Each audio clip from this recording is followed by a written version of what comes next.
Hi guys, what's up guys? Good morning, welcome to my YouTube channel. Dito po kayo sa bahay ng nanay ko, naka-duty ko.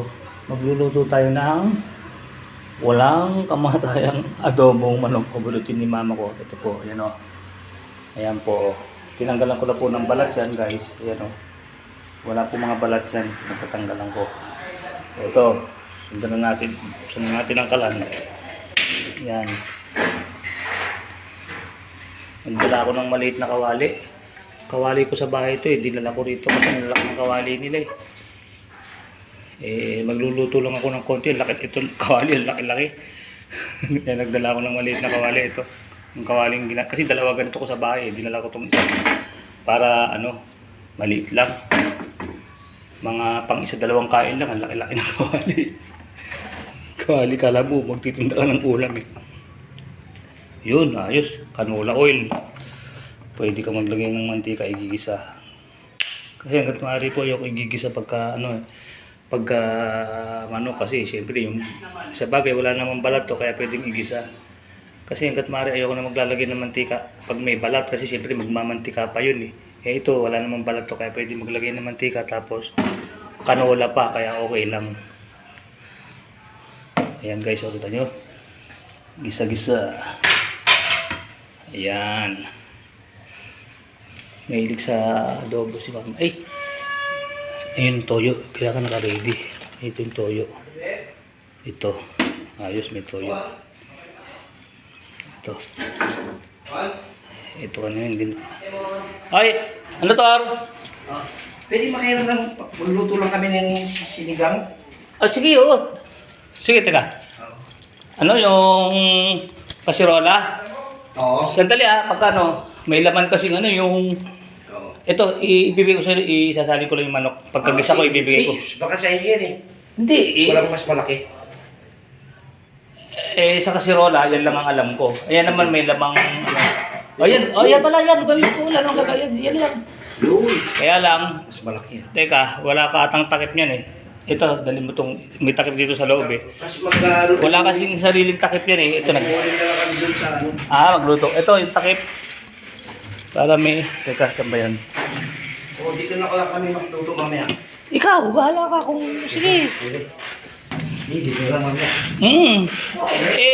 Pagka naman kumulo yun, pwede mo namang hinaan naman ng apoy, di ba? Pag pinapalambot na lang, ganun lang naman ang mga teknika ng janitor eh.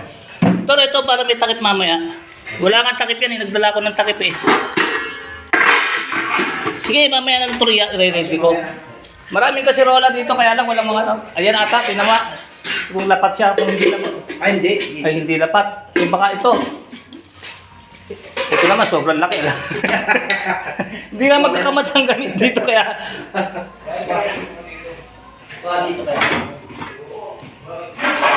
Basta bahala ka nag-discarte mo lang mamaya, Tor. Discarte nyo lang ang pagluluto. Lagyan natin ng bawang. Ayun po. Oo nga, hindi nga magkakamatch yung rito. May sandok ka pa. Hindi, mamaya na. Oo, sige. Dali lang naman to, adobo lang to. Kaya nakasunod. Para pwede na akong magpuputol. I-ready ko na muna tong halian ni mama. Yun. Yung manok.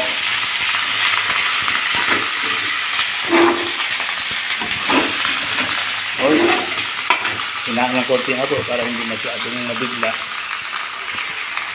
Hindi pang murang sa camera eh. Pag bitiwan mo ito baka nabasag ang cellphone. Kaya, ayan, habang nagigisa, nakahawak sa kawali yung hiniliit. Nakahawak naman sa cellphone ang hintuturo. Para may nagpatambra.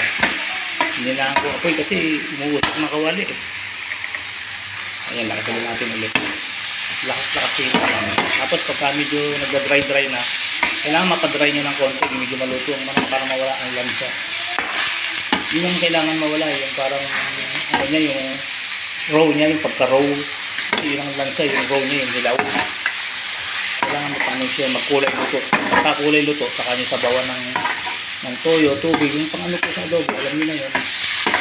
Bukod sa ginisa ko sa to, adobo, nga pala to guys, adobong to, adobong bataan kasi ganito lang adobo yung tatay ko kasi taga-bataan yung kaya sabi ko adobong bataan. Hindi ko lang alam kung ibang taga-bataan ganito yung adobo kasi halo-halo na rin tao sa bataan yun. Hindi naman lahat ng taga-bataan yun, mga Tagalog, may ano na rin doon, mga Bisaya, Bicolano, halo-halo na rin sila. Pero dati ko ganito mag-adobo, bawang lang.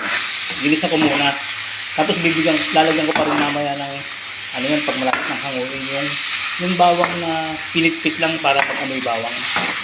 Bukod sa iginisa mo, lalagyan ka ng bukod na bawang. Pero walang sibuyas.